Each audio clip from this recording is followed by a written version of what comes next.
Bad.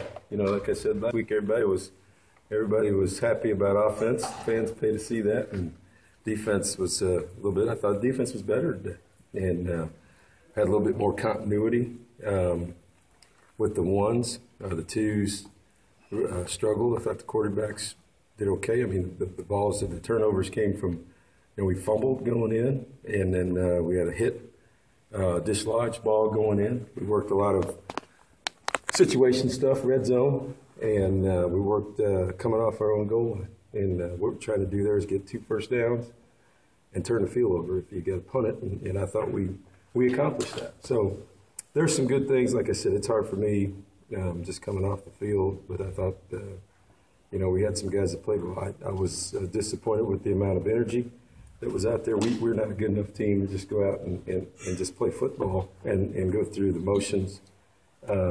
We have to play with energy, and I didn't see that today like we have been. We practiced twice yesterday too, so we had we've had 8 practices this week in 5 days, and today would have been 9. So we're going to give them tomorrow off, come in and watch video. The good news is we didn't get anybody hurt today. So and we got I don't know 70 some snaps. So that's valuable and as you guys could see, like I told you, the goal today was to scrimmage the backups, and what you got was backup football out there today. I mean, you don't know what the hell's going to happen. We throw it, sometimes we catch it, sometimes we don't. Guy catches it, gets hit. That's the reason why they're backups, and that's why we're trying to develop those guys and see who's going to come up. I thought, there were some guys out there that made some good plays. Devontae Harris continues to hold his own. I thought our linebackers were better today, and our front was better. There's I think Mathis makes a difference, and we held Ennis today for a reason. And I think we get both those guys in there. Obviously, Neely's playing really well. So, there's some good things just from what I've saw, but I have to watch the video to see much more.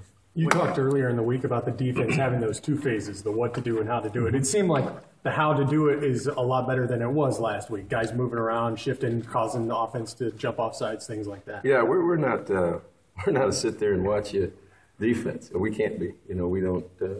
We're not going to make excuses for what we have up front. We've got to play with what we have, and so we've got to be a little creative. And I think our defensive staff is doing that. I think you can see we've got multiple fronts and we're moving around. So I like it being active, and it creates problems for us, particularly with that second group of O-linemen who have to block all that.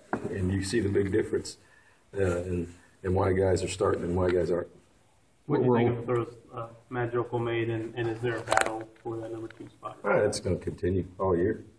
I told you at the beginning, all 3 of those guys have played well, and the key is, as we told them, they're competitors. They understand there's only one guy that can play, and as you can see, they're all still going to get better because you never know.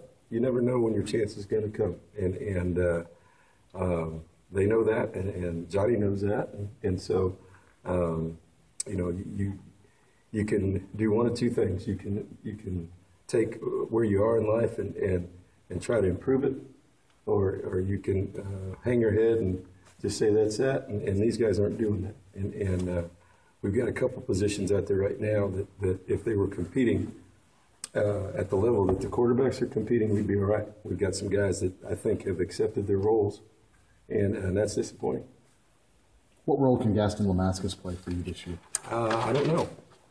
As long as he can be consistent, he's got a chance to maybe help us, and that's all we're looking for. We've got some guys that, for whatever reason, or some guys are playing real well. Some guys, we stick them out there, and it's about like you. I don't know what they're going to do, and neither do you. So, that's not good, and because of that, they won't play. And as long as a guy is consistent with what he's doing, and we can trust him, and he's playing with effort, he'll give us a chance. So, whether you're on scholarship or a walk-on, the guys that do what we ask at a high level, at a high effort level, are going to play. Couple more. Do you like more what you saw Trey Williams today, and how's his progression coming? What, did you like last week Yeah. or this week? I'm talking about either this week in particular. He got tired today. He was tired and got run down from behind. I'll give him a hard time for that. So he's a good player. And we gave Brandon. I don't know what his status is going to be, but he fumbled going. That's a touchdown. That could be a 14-point swing. That's a scoop. Pick it up. Nobody down there. The guy can run 100 yards. So, and it's a hit he didn't have to. He plays so hard. He veered back into the guy, tried to run him over. He doesn't need to do that. Just score. And all these are learning situations that we try to get guys in. But a good hit from our defense. So we missed tackles early. And the most disappointing thing I would say is the number of penalties.